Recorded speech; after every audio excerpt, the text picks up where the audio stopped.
It is Infrastructure Week. Events are being held across the country with a focus on rebuilding and modernizing portions of America's infrastructure.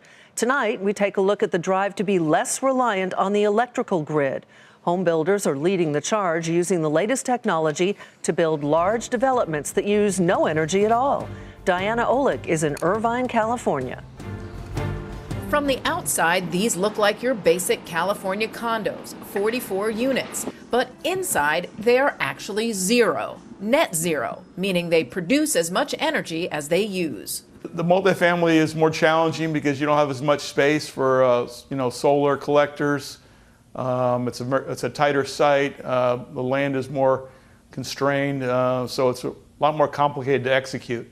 Meritage is the first large-scale production builder to move into multifamily net zero with this complex in Irvine. It's all electric, using energy-efficient lighting, appliances, and HVAC, and heat pump water heaters. It's built using spray foam insulation, not just in the attics, but in the walls, making the interior much tighter so heating and cooling are more efficient. On the roof, high-efficiency solar panels. The development is using new rules from the state's Public Utilities Commission that allow output from a community solar system to be distributed to individual homeowners throughout the complex.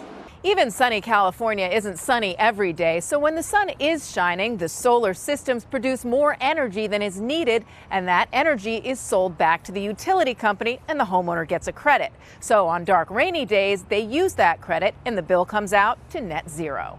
And if you have no utility bills, that's going to allow you to buy more house, and people are excited about that. High demand for housing like this will in turn reduce the demand on electricity for the nation's electric grid and infrastructure. So it's not just about distributed solar.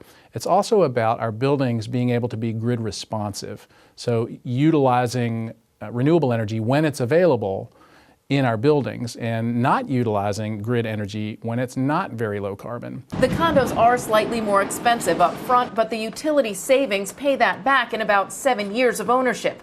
The payback to the electrical infrastructure and to the planet is priceless. For Nightly Business Report, I'm Diana Olick in Irvine, California.